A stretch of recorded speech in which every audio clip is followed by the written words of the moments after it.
Hola, muy buenos días tengan todos ustedes. Mi nombre es Juan Ramón Pérez Chica y Arte, soy seminarista de la Iglesia Misión Buenas Nuevas y hoy tengo el placer y el gusto de poder compartir con ustedes, hermanos, sobre un estudio acerca del libro de Gálatas. Es Gálatas capítulo 6, versículo del 4 al 6. Voy a dar lectura. Así que cada uno someta a prueba su propia obra, y entonces tendrá motivo de gloriarse, solo respecto de sí mismo, y no en otro, porque cada uno llevará su propia carga. El que es enseñado en la palabra, haga partícipe de toda cosa buena al que lo instruye.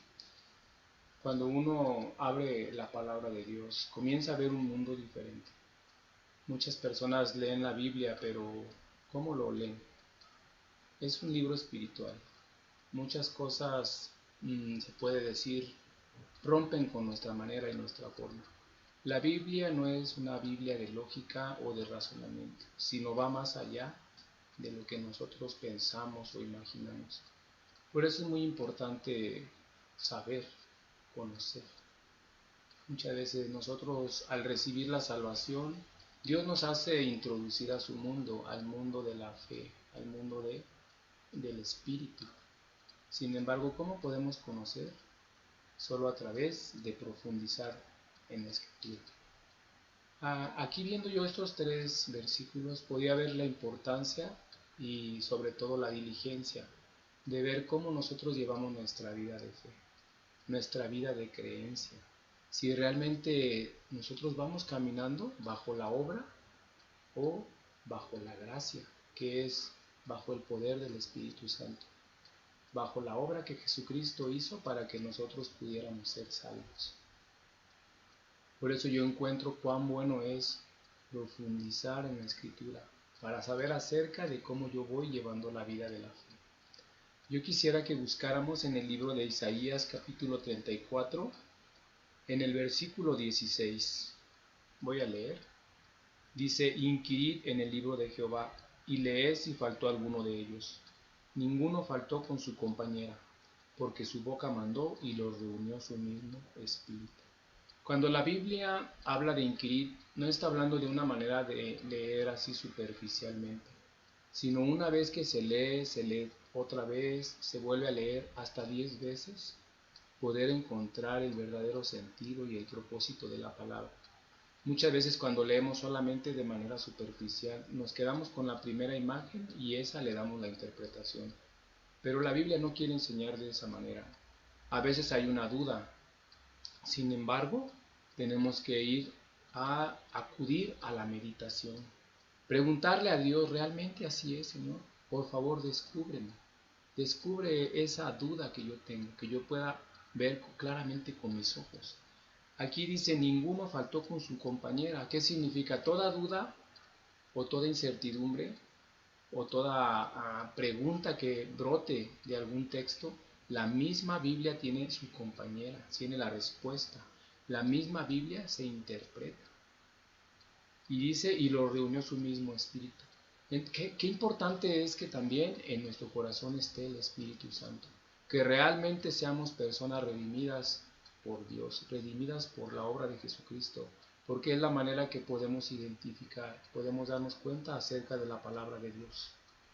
Y aquí podemos ver realmente a través de este texto, ¿no? Isaías 34, 16, inquirid, aquí dice inquirid, pero si vamos a otra parte de la Biblia, busquemos en el libro del Evangelio de Juan capítulo 5, versículo 39, vamos a encontrar otro texto que dice, voy a dar lectura: escudriñad las escrituras, porque a vosotros os parece que en ellas tenéis la vida eterna, y ellas son las que dan testimonio de mí. ¿Quién está hablando aquí? Jesucristo. ¿A quién está hablando? A los fariseos, a los escribas, personas que tienen alta cultura en cuanto a la escritura, personas que conocen, tienen conocimiento, conocen la letra. No se diga los escribas que transcribían en diferentes materiales, códices, diferentes tipos de material donde se plantaba la palabra. Esa era la tarea de los escribas, nada más escribir. Pero saben, ellos solamente tenían la letra. Pero ¿qué les faltaba? Tener el corazón. Aquí Jesucristo les decía, escudriñad, no se queden con la primera idea, tienen que profundizar. ¿Qué quiere Jesús que vean? Jesús no solamente quería insultarles e humillarles, sino quería que despertara su corazón, que se dieran cuenta. Tienen la verdad, pero no la conocen, no la pueden apreciar, no la pueden valorar, sino la menosprecian y de una manera la desechan. Decía, escudriñad porque a vosotros, Él sabe, ¿no? A ustedes saben que allí está la vida eterna, porque si no, no siguieran esa corriente, esa religiosidad. Y Él dice, ellas dan testimonio de mí. Ellas hablan de mí, por favor, vean, observen, profundicen. Ellas hablan de mí, por eso ustedes no quieren venir a mí, porque no conocen acerca de mi voluntad. Aquí podemos darnos cuenta, Jesucristo quiere que conozcan su corazón. Por eso de alguna manera Jesucristo les habla de esa manera, porque quiere que despierten, quiere que se den cuenta. Llevan un camino errado, un camino equivocado, pero Él quiere a través de Él mismo, que es el fundamento, llevarlos hacia el Padre, que se puedan conectar con el Creador. Nosotros, nuestra misión se llama Misión Buenas Nuevas, y tomó como fundamento a Jesucristo, a la Biblia, que es la palabra. Ahí mismo podemos ver en Génesis. ¿De qué manera podemos ver la figura de Jesucristo? Vamos a ver en Génesis capítulo 2, versículo 1. Capítulo 1, versículo 3, perdón. Dijo Dios, sea la luz, y fue la luz. Ahí está la evidencia, esa figura de Jesucristo. Él es la luz, la que ilumina toda oscuridad y que además de todo separa las tinieblas, separa el pecado. En otro texto, en Génesis capítulo 3, versículo 21, dice, y Jehová Dios hizo al hombre y a su mujer túnicas de pieles y los vistió. Nuevamente ellas dan evidencia de mí. Allí está la vida eterna, dice, y ellas, os parece que en ellas tenéis la vida eterna. Ahí está la evidencia. Jesucristo como el Cordero de Dios que fue sacrificado para cubrir la desnudez, la falta, el pecado de Adán y Eva como túnicas de pieles. Entonces son varios textos que podemos ver la evidencia de que aunque Jesucristo lo habló, en ese tiempo no había el Nuevo Testamento. ¿A quién se refería? Solo al Antiguo Testamento. Entonces Jesucristo quiere que ellos se den cuenta.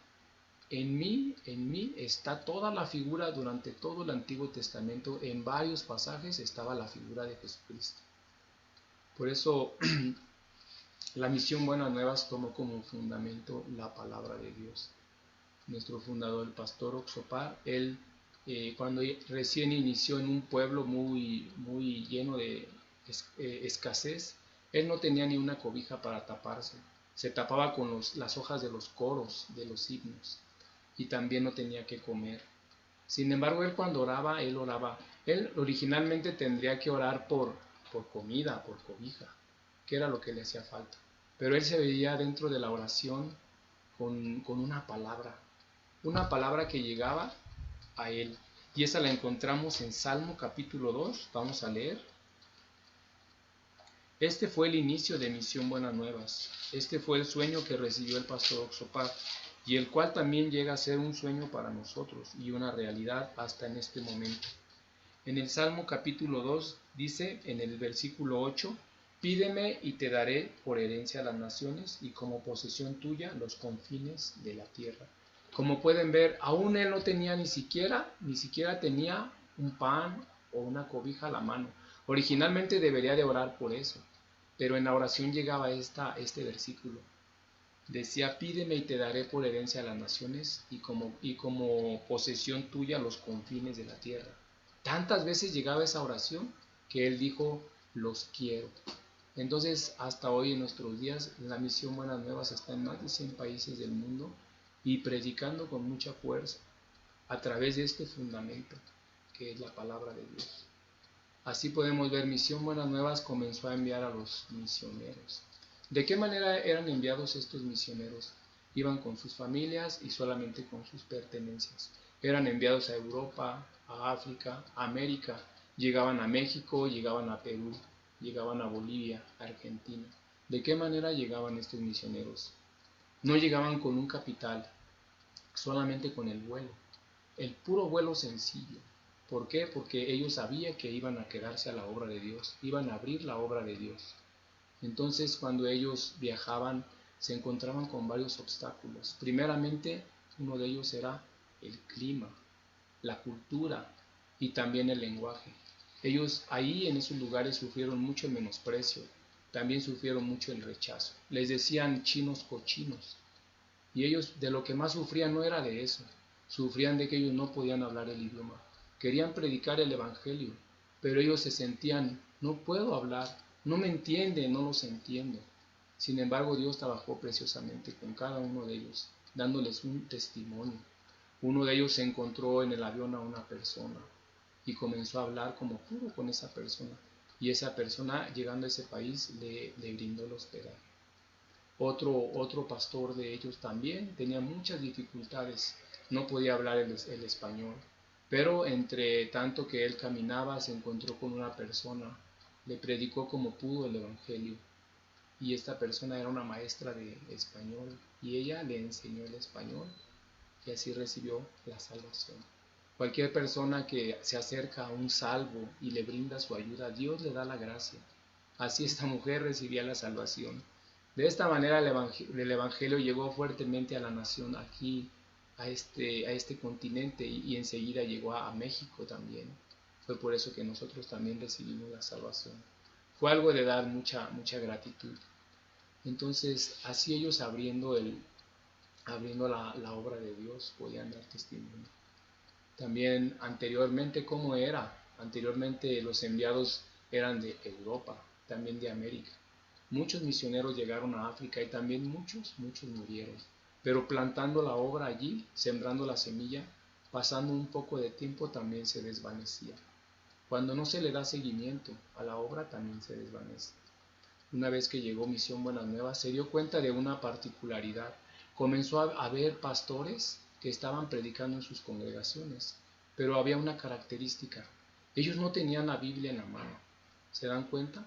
Si una persona no tiene la Biblia en la mano, ¿qué puede predicar? Su imaginación, lo que él cree, lo que una vez sus padres, sus abuelos le dijeron.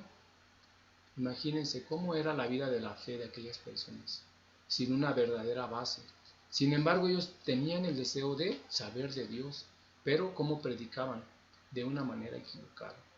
Así también podemos ver hoy en día cómo están las congregaciones. Si nosotros nos damos cuenta, hay un gran problema mundial en este tiempo. ¿Qué hacen? Predican primeramente, el tiempo del culto es 1 hora o más de pura alabanza. Y cuando van a hablar de la palabra, apenas 14, 15, 20 minutos. Muy poco alimento, muy poca comida, solamente alimentando la emoción. Por un momento parece, yo me siento muy bien, me siento muy a gusto, pero ¿cuánta palabra de Dios llega a su corazón? No hay palabra de Dios. Por eso ahora esta manera de enseñar de las iglesias está causando un gran problema. Corrompe el evangelio. El servicio del culto se va variando de manera que cada vez menos comparten la palabra de Dios. Y eso es muy preocupante. Por eso, nosotros, ¿qué queremos decir? Si nosotros tenemos como una base fundamental la palabra de Dios, crean lo que Dios va a trabajar preciosamente. Dios sostiene la obra. Dios no necesita a nosotros. Dios quiere que solamente creamos a Él, que seamos instrumentos preciosos para llevar su evangelio a las personas que están perdidas por causa del pecado, confundidas y desviadas, llevando una vida miserable. Pero cuando nosotros abrimos la Biblia, tomamos el texto y a partir de una base bíblica comenzamos a compartir, se empieza a abrir el corazón y aquellas personas comienzan a recibir la salvación. Por eso es muy importante en nuestra vida de creencia saber cómo estoy llevando mi vida de fe, de qué manera yo estoy creyendo a Dios. ¿Realmente estoy haciendo conforme a su voluntad o conforme a lo que yo creo o yo pienso? Muy importante saber, ¿estoy viviendo por la fe o por la obra? Quizás nos encontremos, hay una línea delgada que divide estas dos maneras de creer. O estoy viviendo por la obra o estoy viviendo por la fe. Por eso hoy quisiera tomar un texto para que pudiera explicar un poco más acerca del libro de Gálatas. Vamos a Génesis 40 y vamos a leer todo el capítulo y desde ahí vamos a explicar un poco acerca de esto que yo quiero compartir. En el libro de Génesis, vamos. Espero que me vayan siguiendo con la lectura. Es muy importante tener la Biblia en la mano para corroborar que aquello que se está compartiendo sea conforme a la Escritura. Y sobre todo la importancia de tener también la práctica de la lectura. Eso nos hace poder descubrir realmente cuál es la voluntad de Dios y así poder caminar conforme al corazón de Dios. Voy a leer, dice: aconteció después de estas cosas que el copero del rey de Egipto y el panadero delinquieron contra su señor el rey de Egipto. Y se enojó Faraón contra sus dos oficiales, contra el jefe de los coperos y contra el jefe de los panaderos, y los puso en prisión en la casa del capitán de la guardia, en la cárcel donde José estaba preso. Y el capitán de la guardia encargó de ellos a José, y él les servía, y estuvieron días en la prisión. Y ambos, el copero y el panadero del rey de Egipto, que estaban arrestados en la prisión, tuvieron un sueño, cada uno su propio sueño en una misma noche, cada uno su propio significado. Vino a ellos José por la mañana y los miró, y he aquí que estaban tristes. Y él preguntó a aquellos oficiales de Faraón que estaban con él en la prisión de la casa de su señor, diciendo: ¿Por qué parecen hoy mal vuestros semblantes? Ellos le dijeron: hemos tenido un sueño y no hay quien lo interprete. Entonces les dijo José: ¿no son de Dios las interpretaciones? Contádmelo ahora. Entonces el jefe de los coperos contó su sueño a José y le dijo: yo soñaba que veía una vid delante de mí, y en la vid 3 sarmientos, y ella como que brotaba y arrojaba su flor, viniendo a madurar sus racimos de uvas, y que la copa de Faraón estaba en mi mano. Y tomaba yo las uvas y las exprimía en la copa de Faraón, y daba yo la copa en mano de Faraón. Y José le dijo: esta es su interpretación, los 3 sarmientos son 3 días. Al cabo de 3 días levantará Faraón tu cabeza y te restituirá a tu puesto, y darás la copa a Faraón en su mano, como solías hacerlo cuando eras su copero.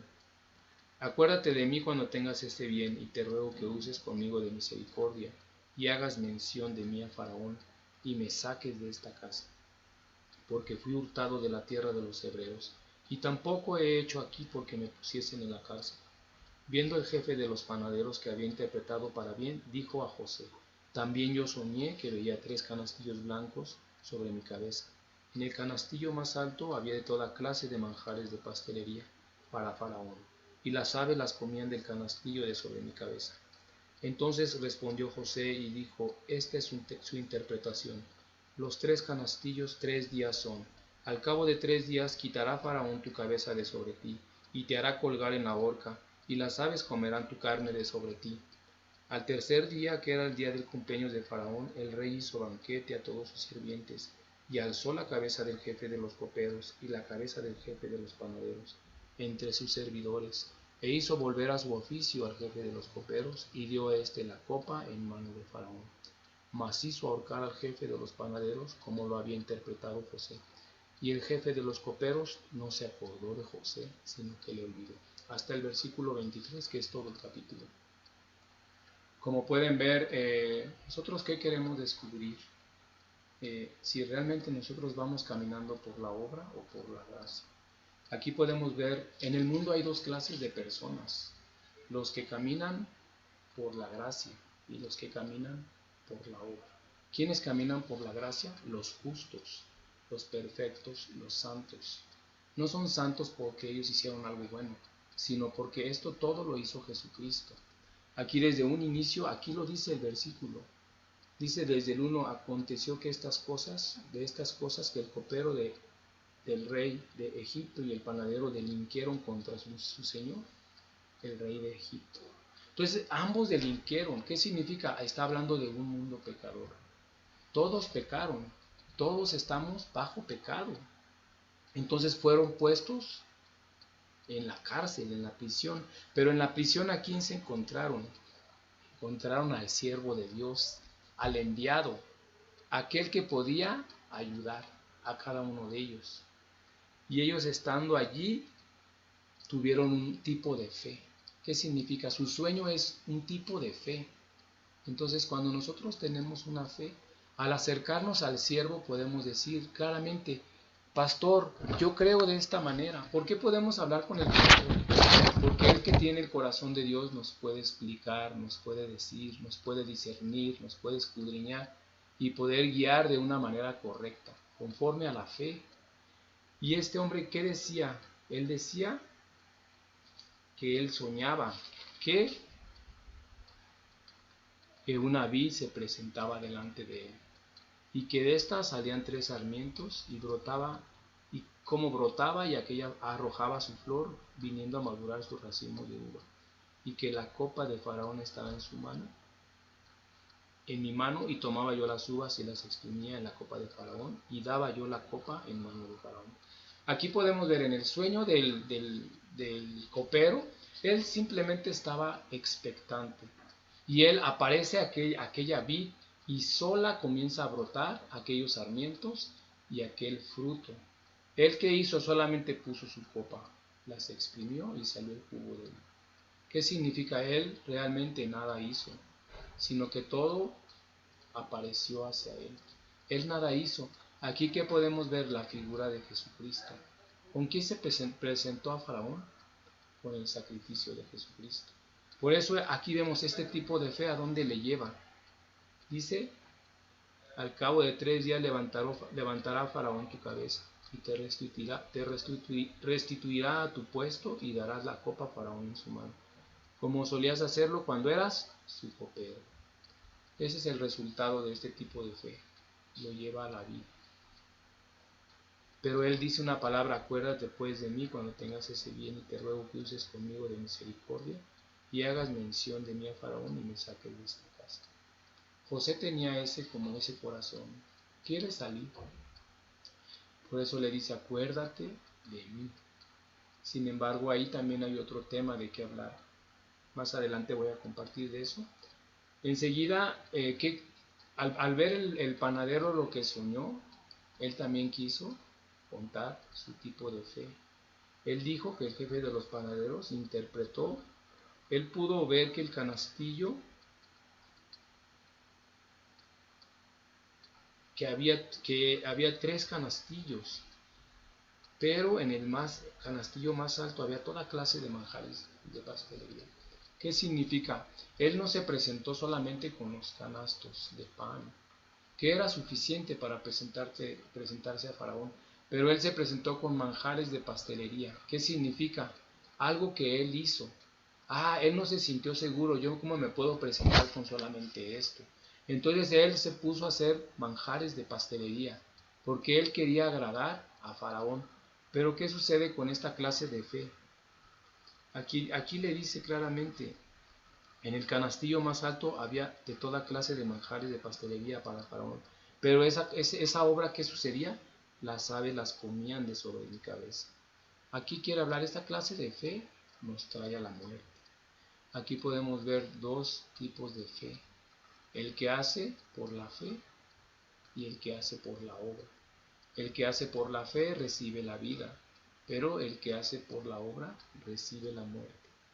Pero aquí viene lo más interesante, que es para nosotros, para los que estamos llevando la vida de creencia, la vida de fe.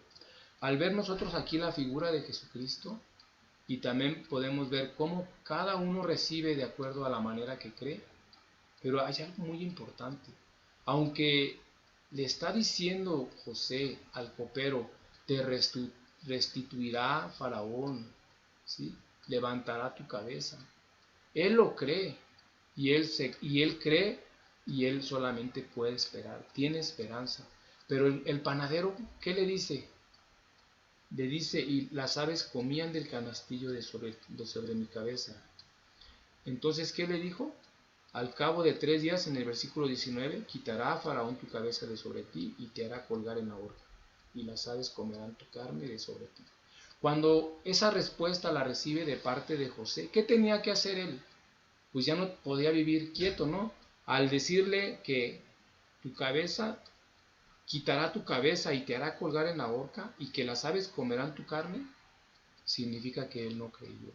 Porque si él hubiera creído eso, de que sería quitada su cabeza, de que le haría colgar en la horca y que las aves comerían de su carne, él estuviera preocupado.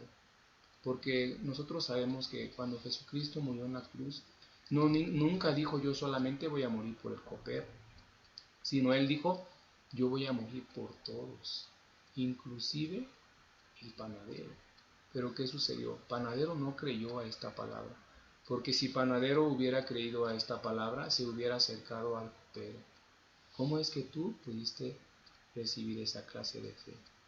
Entonces, ¿qué le faltó al panadero? Aunque él recibió el juicio en su corazón, pero él le faltó tener arrepentimiento. Él siempre siguió confiando a su obra, que eran los manjares de pastelería. Por eso a él le vino la muerte. Por eso él no pudo tener el arrepentimiento. Y si él hubiera creído, entonces también hubiera recibido el perdón, igual que lo recibió el copero. Al final, ¿qué dice? Y el jefe de los coperos no se acordó de José, sino que le olvidó. Así es, hermanos, cuando nosotros recibimos tanta gracia de parte de Dios, comenzamos a tener las actividades, comenzamos a tener los cargos, pero llega un momento que nuestro corazón tanto se enaltece que nos olvidamos de Dios, nos olvidamos de aquella gracia que recibimos y nos caemos al enaltecimiento. Y desde ahí, sin arrepentimiento, ¿cómo podemos regresar a Dios? Entonces, muy importante, estos versículos de Gálatas de eso nos hablan. Aunque nosotros estemos haciendo por la obra o hagamos por la fe, pero ambas cosas necesitan el arrepentimiento. Tanto el que hace por la fe, si se llega a enaltecer con tanto trabajo, con tanto cargo, sin reconocer a Dios, también su corazón se enaltece. Pero quien vive por la obra, ya tiene el juicio de la muerte en su corazón. Si él crea la palabra que viviendo por la obra va a morir, entonces va a arrepentir su corazón, va a buscar la ayuda del siervo, y el siervo seguramente le conducirá hacia el camino de la vida. Yo para terminar quisiera leer la parte de Gálatas, capítulo 6 para finalizar. Yo leí el que así que cada uno someta a prueba su propia obra, y entonces tendrá motivo de gloriarse solo respecto de sí mismo. Si tú haces algo bien y te sale muy bien, quédatelo tú solo. No te jactes, no te gloríes. Es para ti solo. ¿Qué necesidad que los demás sepan? ¿En qué puede beneficiar a otra persona? ¿Acaso Dios lo va a recibir? No, esa es tu obra. Quédatela tú solo. Tendrá motivo de gloriarse solo respecto de sí mismo, pero no en otro. Porque dice, cada uno llevará su propia carga. El que es enseñado en la palabra, haga partícipe de toda cosa buena al que le instruye. Así es, hermanos, cuando nosotros recibimos la ayuda de parte de Dios a través de los siervos, no nos queda otra cosa más que reconocer, agradecer, poder tener la participación, reconocer al siervo. Continuamente nosotros nos desviamos, nos apartamos. Somos personas que, por llevar una vida también cautivada en el pensamiento, fácilmente nos extraviamos. Un verdadero salvo no puede vivir fuera de la iglesia, ni fuera de la ayuda del siervo. Yo hablaba de Misión Buenas Nuevas, hasta hoy ese ministerio lleva más de 60 años. Ahora en este tiempo viene un CLF mundial y así continuamente está preparando diferentes eventos. ¿Por qué? Porque solamente dentro de la obra de Dios nuestra vida es guardada. Yo al leer Gálatas y al leer estos 3 versículos podía ver realmente de qué manera yo estoy caminando, si es por la obra o por la fe. Sea cual sea como uno camine, siempre debe de haber en nuestro corazón el verdadero arrepentimiento. Y verdaderamente Dios es el que guiará nuestros pasos hacia la vida, hacia la salvación. Y no solamente de nosotros, sino también de aquellas personas que aún no le conocen. Yo espero que a través de esta meditación, hermanos, ustedes también puedan meditar y puedan pensar profundamente En la Biblia están todas las respuestas a todas nuestras dudas. Solamente es muy importante que tengamos la comunión con el siervo, con la iglesia. Les agradezco por su atención y espero que tengan una buena mañana. Dios les bendiga. Gracias.